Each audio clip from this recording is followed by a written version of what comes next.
I don't think I've ever studied the life of a person who's had their hand in as many important milestones as Alexander Graham Bell has.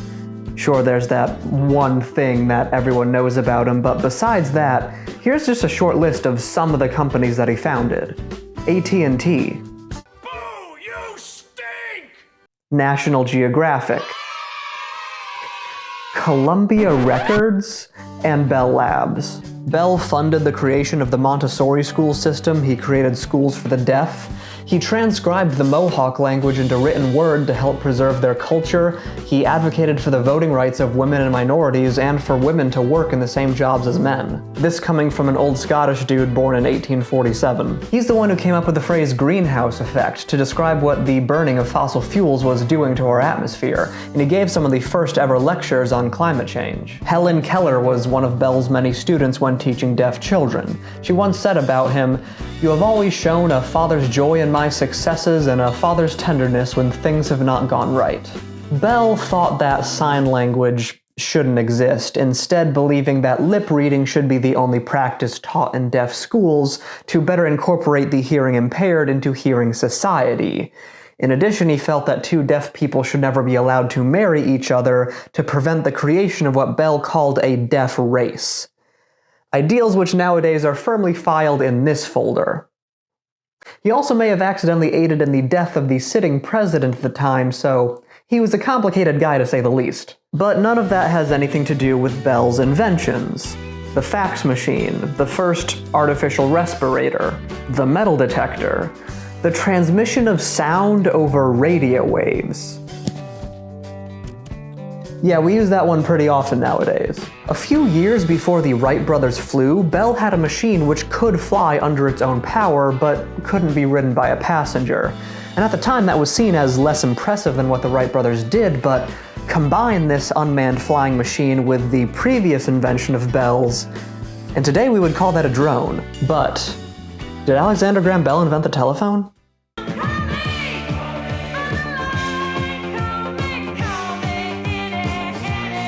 Bell became interested in studying sound from a very young age. His mother was nearly deaf, but could still hear him play the piano if she rested her head directly on it as he played. This gave Bell the idea to press his mouth directly against her forehead and speak directly into her skull. For some reason. But it worked, and his mother could hear her son's voice for the very first time. His father was Alexander Melville Bell, a professor of elocution, the study of speech, and the inventor of what he called visible speech, which is when you write down words using these diagrams which show how the mouth moves to formulate each sound. Bell's earliest experimentation with sound were with his dog, a Skye Terrier named Trouvé, who he trained to growl continuously at the same pitch. Applying his father's ideas of visual speech, he used his fingers to squish the dog's mouth around into different shapes to make different noises. At first he found that opening and closing the lips he could make a ma-ma sound, and then found he could make a ga-ga sound by opening and closing the lower jaw. He eventually found a way, through trial and error, to make the dog sound like it was saying, "How are you doing, Grandmama?" Which I guess is how they said grandma back then. But I mean, hey, what else was there for a teenager to do in the 1860s besides train a talking dog? Which, incidentally enough, is also what teenagers did in the 1960s. When the British Prime Minister turned down Melville Bell for grant money to continue his research, the family packed up and moved to Canada, where visible speech had already been widely accepted and was already being used in textbooks.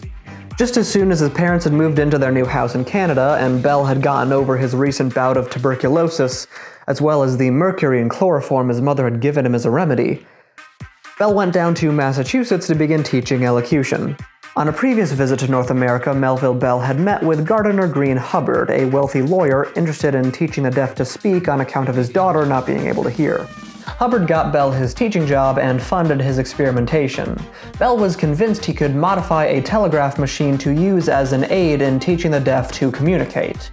Hubbard was convinced he could use Bell to make a lot of money. Hubbard then introduced him to a man from Salem, Massachusetts named Thomas Watson, who Bell took on as an assistant.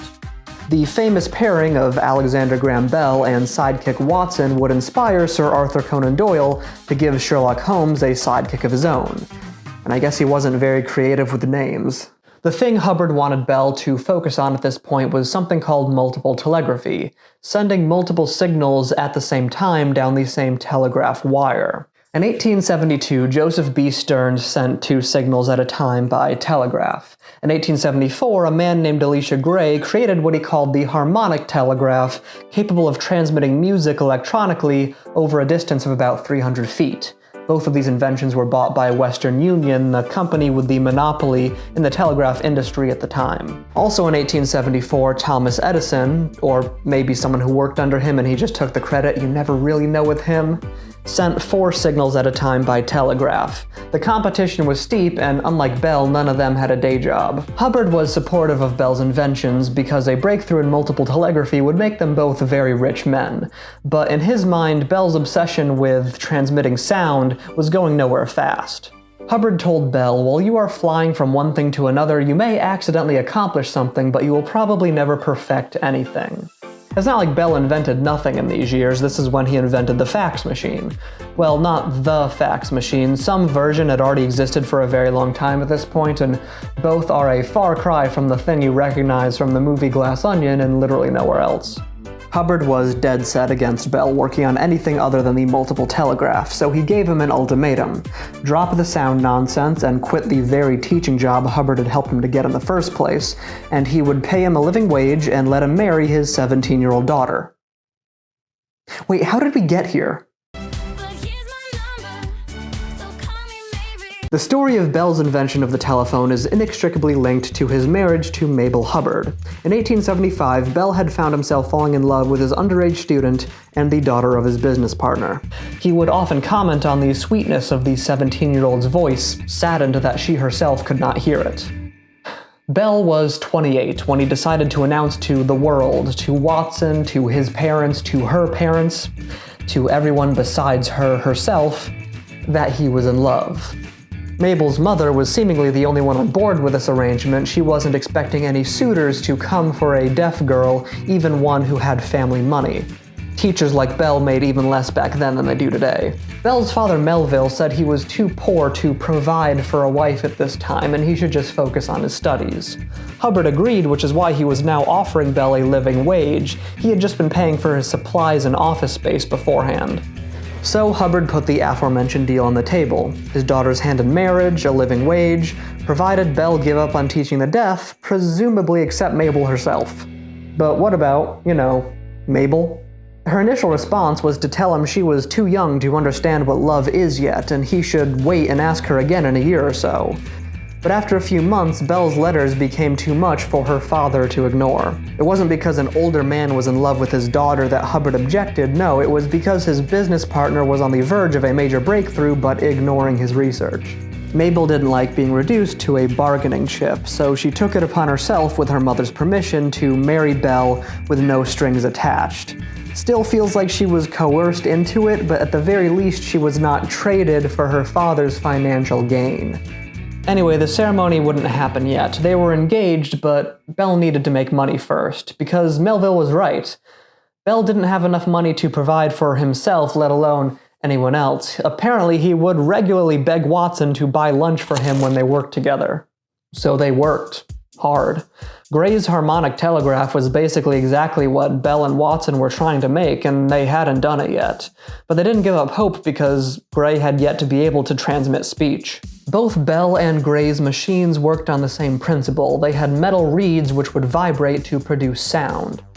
Now, the keystrokes of a piano are a lot easier for these reeds to reproduce as they are distinct, one single sound to make, whereas the human voice can be complex layers of multiple sounds at once.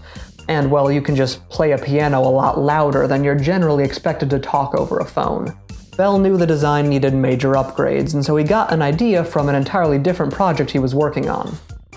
A phonautograph was a very rudimentary way to record audio, even more so than the phonograph that Thomas Edison would allegedly invent later on. Bell took a dead man's ear and attached it to a phonautograph with a piece of straw. And it worked. It was a market improvement. And he patented it. Bell brought his Frankensteinograph, he didn't call it that, but he totally should have, to Hubbard, who finally saw promise in one of Bell's sound experiments. So he checked the patent office to see if any similar patents had been filed. A caveat is when an idea is filed without a working prototype, but just a description of the device, and it doesn't carry the same weight as a patent does. Hubbard found that Alicia Gray had filed for a caveat for similar technology, but crucially it was not a patent and not exactly the same thing, so he figured they could get away with filing this patent and not run into any legal trouble. And this is what's known in the business as foreshadowing. On June 2, 1875, Watson and Bell were in separate rooms with their machines tuned to separate frequencies. Watson plucked his reed, and Bell was able to hear it on the other end. They spent the next several days shouting at their metal reeds, hearing that sound was indeed coming through, but being able to understand nothing. So that whole ear thing gave Bell the idea to stretch a vibrating membrane over the end of the telephone, the concept being more similar to the eardrum or vocal cords rather than the metal reed, which was more like a tuning fork. Bell began the patent description in September of 1875, though would put it on hold for a while before submitting it. Partly because this was still when he was depressed that he could not date his high school student, and he had lost the drive to continue his research. But also because Bell had a long-standing deal with Hubbard he wanted to circumvent. Anything he patented in the United States, the profits would be split 50-50 between the two of them. Bell knew this new technology was world-changing, so he sent one copy of the patent over to Great Britain and was waiting weeks to hear back. In this time, Bell added something to the US version of the patent that wasn't in the British one. He scribbled a note in the margins describing a new type of electrical circuit he was developing, called liquid variable resistance. Fast forward to several months later, and Gardiner Green Hubbard was 1, angry that his family had sided with Bell and taken away his leverage, and 2, angry that he wasn't yet making millions off of his soon-to-be stepson's designs. So Hubbard got 2 of his lawyer employees down in DC to file the patent behind Bell's back, and they did so early on the morning of February the 14th, 1876. Aw, it was Valentine's Day.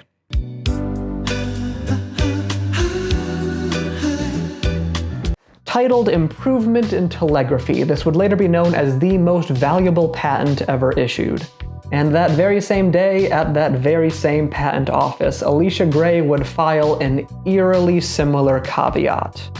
If you know anything about the Edison versus Tesla years, then you know about AC versus DC current. Long story short, AC good for long distance, DC good because of Batman, and I don't need to get a degree in electrical engineering to try and explain why.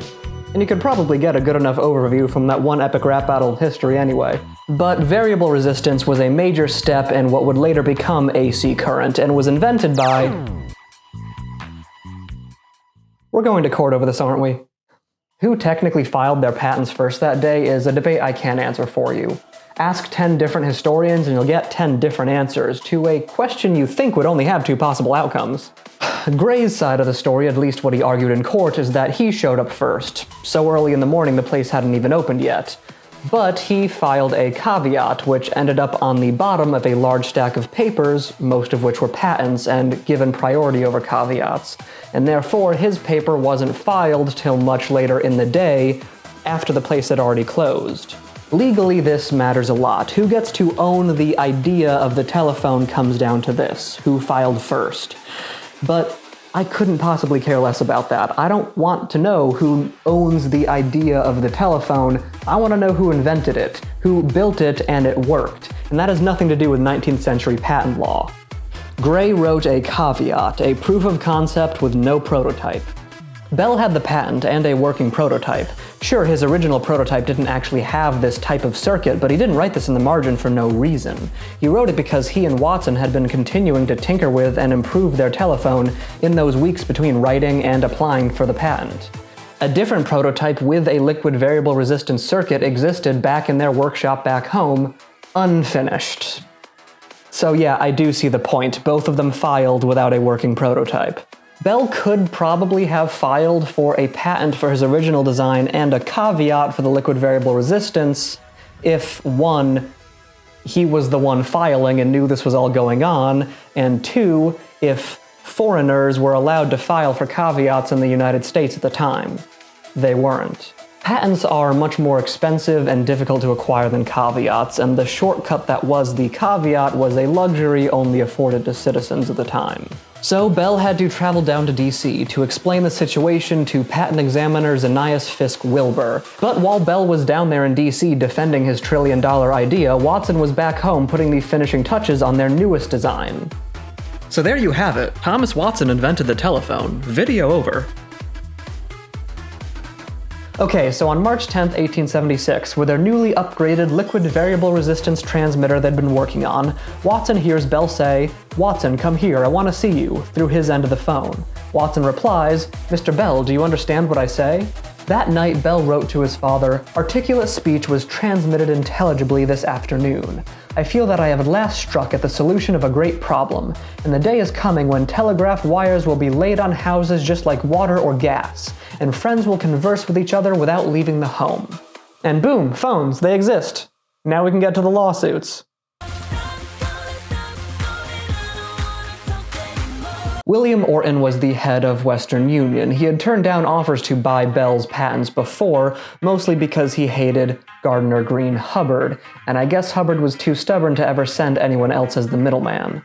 Orton called Bell's telephone a mere toy, believing there was never any way it could supplant the telegraph as a means of communication. 2 years later, and he would eat those words, but he was still not willing to pay the $100,000 for the most valuable invention in human history, simply because he hated the guy offering him the deal. Instead, Orton devised a plan to outcompete Bell and sue him and his new company out of existence. He would hire Elisha Gray and Thomas Edison, pay them to make massive improvements over Bell's telephone design. He would then file patents he knew conflicted with Bell's and challenge him in court, making the claim that Gray had always been the inventor of the telephone. Meanwhile, Bell and Mabel were spending their honeymoon in England, showing off the telephone to Queen Victoria and being paraded around as celebrities. This would end up being a crucial time loss for their company. Mabel was found to be pregnant while over there, and doctors advised against the long journey back home until the baby had arrived. In the meantime, Edison had developed a better phone receiver and patented it, making Western Union's telephone different enough legally to start selling it without interfering with Bell's intellectual property.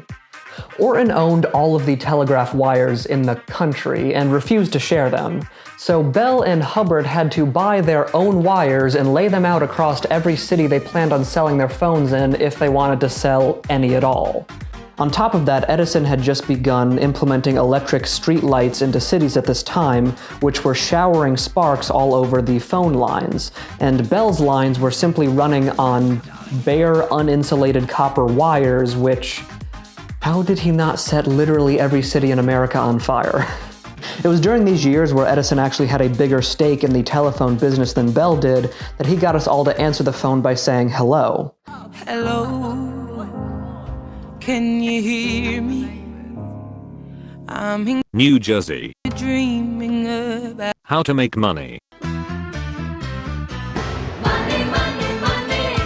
Bell wanted us all to answer the phone with ahoy, which, wait a second, that is way cooler. Edison sucks even more now.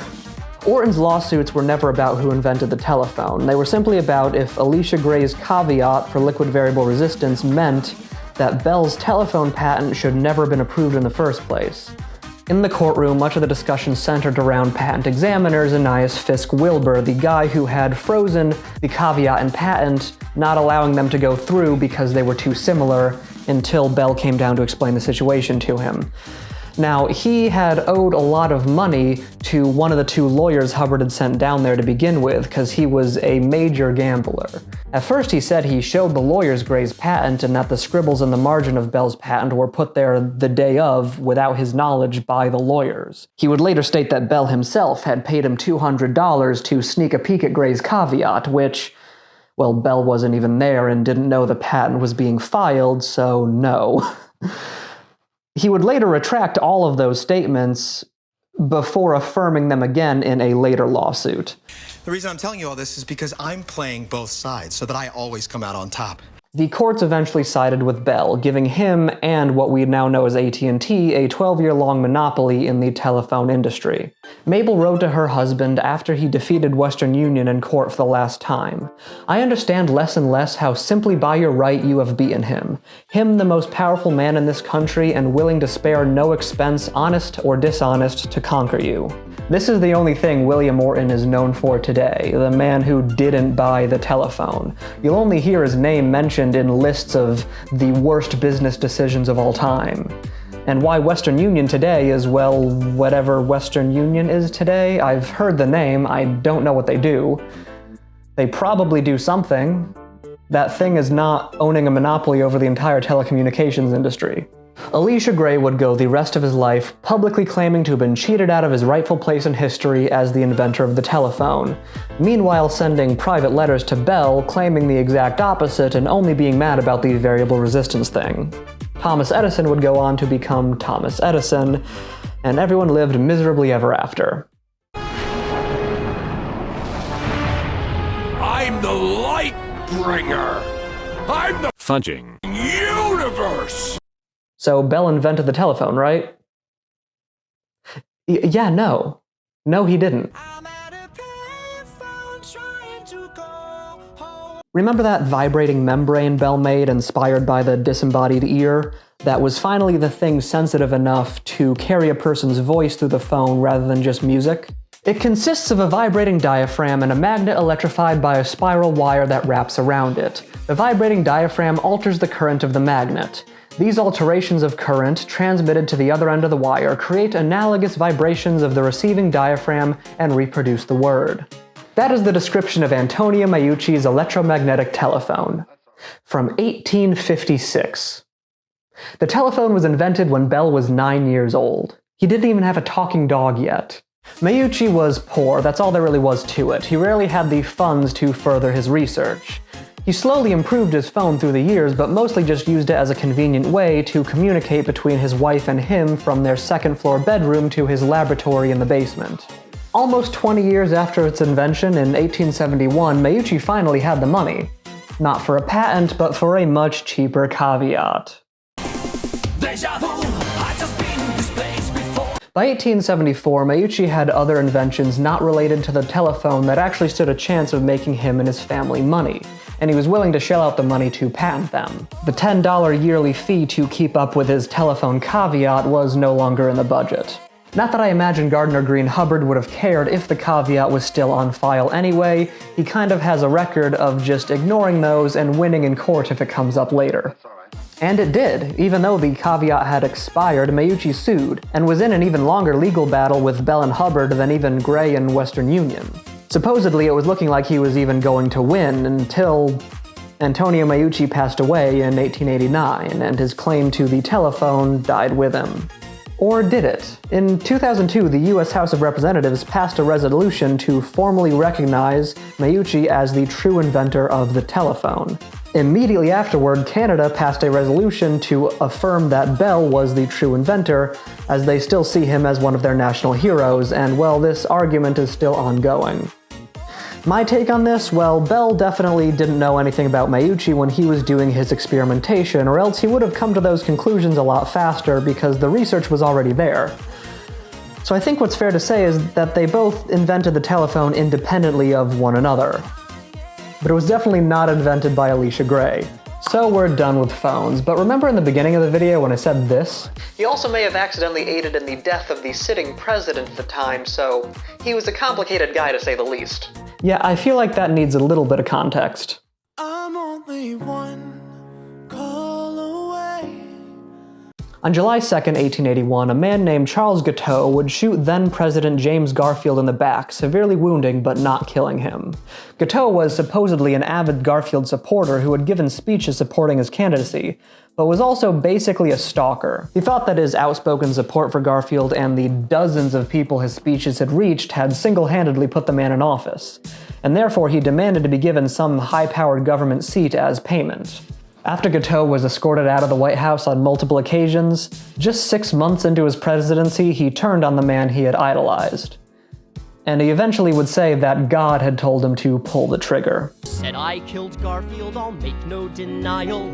I was just acting for someone up there. The Lord's my employer, and now he's my lawyer, so do what you dare.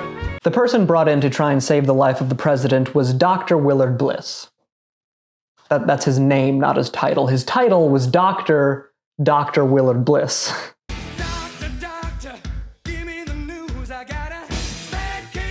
Of having been assassinated in the name of God. Bell heard the news and eventually convinced Dr. Doctor to let him in on the team. Bell's theory was that the presence of metal should audibly change the hum an electromagnet makes as it passes over a bullet. A hum he should be able to pick up with his phone, just like all those angry customers can hear Thomas Edison's buzzing street lamps whenever they use Bell's telephones. This invention would become the first ever metal detector. It failed once. Bell understood immediately why, since the president's bed had a metal frame, so he was just hearing metal everywhere. He convinced the doctors to move him, and, well, it failed again anyway. Frustrated, Bell went to the home of a veteran who he knew had a bullet lodged in his body. Bell's device was able to find it. He also went to a butcher shop and shot into the body of a pig, and his device was able to find that bullet as well. Historians generally believe that it was metal springs in the mattress of Garfield's bed that made the bullet impossible to hear. Historians also generally believe that if Garfield were left alone, rather than having dozens of people root around in his bullet wound in the 79 days he survived between getting shot and dying, he would have been fine. On trial for his murder, Charles Guiteau said, "The doctors killed Garfield, I just shot him," which, while maybe accurate, doesn't really stand up in court. Bell was subsequently raked through the mud in the news cycle as a fraudster whose device never had any chance of working to begin with and had killed the president. But this did not deter him, and he got back to work, perfected the machine, and within a few months it was being put to work in hospitals doing the very same thing it had failed to do with James Garfield. Ring, ring, ring, ring, ring, ring, ring, banana phone. There's a lot left here, just a ton, and I want to keep this video shorter than my last one, so I'm just going to stick to the high notes. The same year he killed the president, Bell tossed a sheep in a river to drown it, because he was testing his new vacuum jacket and proving it could revive those who had recently stopped breathing. The sheep is fine, though, I mean, it probably isn't anymore. It's been 142 years. Between this, the metal detector, and just simply thinking about the concept of being able to call 911, it's hard to overstate the amount of lives Bell has saved with his inventions. Maybe the most impressive thing Bell ever did was the photophone, the first wireless transmission of sound over radio waves. And the most impressive thing about it was the year it was patented in, 1880. That's 4 years between the year Bell first transmitted sound through electrical wires and the year he no longer needed them. It was an invention so far ahead of its time that we wouldn't even begin to use it the way he envisioned until the 1970s. I feel like I should also mention the contributions Watson made on his own, since this video I haven't really emphasized him as much as I should have. He had 60 patents himself in addition to all those he worked on with Bell. He's also the reason phones ring, inventing the ringer in 1877. Before this, people had to bash their end of the phone on a table to hopefully make a loud enough sound for someone in the house to hear it on the other end. As for Hubbard, well, after the end of AT&T's 12-year-long monopoly, he would break off and create a new company to directly compete with his daughter and son-in-law. Specifically because he thought that Bell wasn't willing to price gouge his customers enough. So that's a thing if you needed yet another reason to hate the guy. Thomas Edison founded the journal Science, and Bell and Hubbard bought it the very next year, seeing it as a way to bring down the high bar of entry into STEM subjects and explain modern-day breakthroughs in science to the everyday person. Unfortunately, it was too expensive for them to run, and after a few years they sold it, but still wanted to continue down that same line of work. This led them to create the National Geographic Society in 1888. Geography at the time was seen as a boring subject forced on students, kind of like math today, or, well, math back then. Bell didn't think it needed to be seen that way, saying, "What could be more interesting than the world and all that's in it?" Bell saw a future where the world would run out of the coal and oil that society had become more and more dependent on within his lifetime. The great hope of the future seems to lie in alcohol, a beautifully clean and efficient fuel, which can be produced from vegetable matter of almost any kind.